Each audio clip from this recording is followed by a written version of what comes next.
When you book a senior session, you really are booking two very different clients and not just the senior. So in today's video, I'm going to dive a little bit more into this and give you a little bit of my insight into this just kind of overall topic. Hi friends, welcome back to my channel. My name is Kelsey and I am a senior photographer based in Richmond, Virginia, and this is just my fun little channel where I like to share some helpful tips and tricks for your senior photography business. And in today's video, I am just kind of going over the topic of posing for mom and posing for the senior, and just kind of what it looks like working with two very different clients all within the same service. And before we dive in it too quickly, I just wanted to remind you or let you know if you're new here that I have a free posing guide called Posing for Gen Z, which goes right along with today's video, and it is linked right down in the description box, and it is my go-to prompts for trendy, cute, really fun, just like movement poses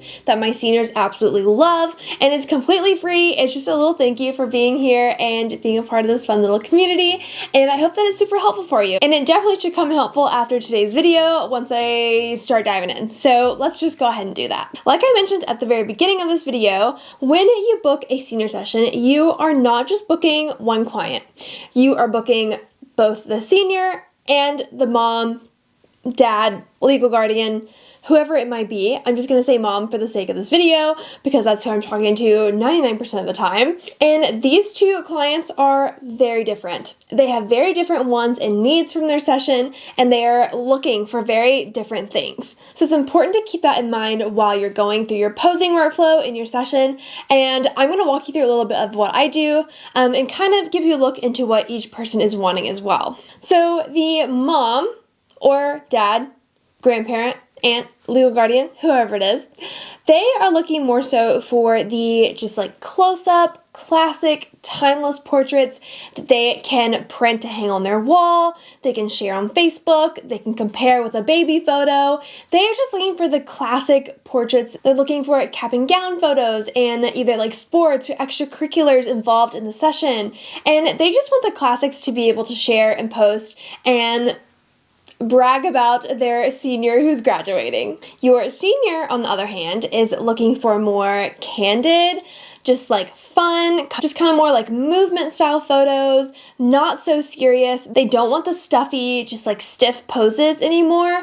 And they might love those pictures and they're great for certain uses, but the ones that they're posting on their social media accounts are the more just like fun, candid photos. They love photos that they're looking away from the camera or walking or something that's just not standing and smiling at the camera. They want the candid photos, or as I like to call them, the planned photos. So when I say that in my posing workflow, I do posing for mom and posing for senior, that's exactly what I mean. I always, at every single location with every single outfit, I start with my poses for mom, the classics, because your senior probably already knows how to do them. They're easy, they're used to them, they feel more comfortable doing them.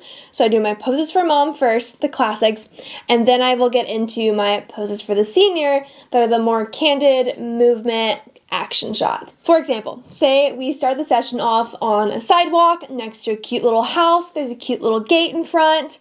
I'm still gonna start off with my core poses, and I actually have a video on my core poses. I'll try to link it somewhere on the screen. If it's not there, it's linked down below. But these are the like 5 or 6 just like classic poses that you can build off of, but they're poses that your senior already knows how to do, so they will feel comfortable doing them. And so I actually tell my senior too that I will start off with the classics, and then as we get into the shoot, we'll do more of the fun like movement poses, but we're starting off with the classics because they're the easiest and they're used to them. So say that we start at a cute little house, we're on the sidewalk, I'm gonna do the classics, and then I'm gonna do the movement. Say we walk down the street to another cute little spot by a tree, I'm going to do the classics and I'm going to do the movement. Then we get in the car, go to another location, she changes outfits, and I'm going to do the classics and I'm going to do the movement. But I don't always do the core poses with every single one. I will use kind of the build off of the core poses just because it gets a little bit repetitive, and your senior definitely doesn't want a million poses in her gallery of her smiling at the camera with like little teapot arms. And if you want to see the variation to teapot arm, you should definitely download the Posing for Gen Z, because that's what your senior is looking for and not Ding. In the end, it's all about getting a lot of variety within your gallery so that not each outfit has the same exact poses in it, and that you have a good mix and variety of just classics, whether they're sitting or standing or smiling or no smile or spinning or walking. It's important to get a variety of everything. And getting a variety all comes down to creating a really nice workflow that works for you. The way that I do my workflow might not work for you, and maybe you want to start the session with the classics, and then as the session goes on, you build into the movement ones, and then by the end, you're not doing any of the classics. It all just comes down to what you love and prefer, and honestly, sometimes that's how my workflow goes. It really just depends on how comfortable your senior's feeling, what you like to do best, and how the poses in your mind just kind of flow. But just start creating some sort of posing workflow that you can use at every single session so that you're creating consistency, but also creating variety. This is kind of just a friendly reminder to be creating both the classics and the fun ones. I know that it's easy to get caught up in all the super trendy poses that you see online, on Instagram and TikTok, which those are great. I love those. Obviously, I do them at every single session, but you also have to be posing for the mom by creating those really classic ones. And I actually did a video last week about creating close-up portraits that I think will be really helpful for you as well if you're kind of struggling with that, just for the like good classic close-up portraits, but that you also don't have to do them close-up. Anyways, that's a whole other topic. But I hope this video was helpful for you and just a friendly little reminder to be creating both types of poses. And I will see y'all next week with another video. And don't forget about the Posing for Gen Z, linked down below. And if this video was helpful for you, please give it a little thumbs up, a comment if you will, subscribe if you haven't already, and I will see y'all next week with another video.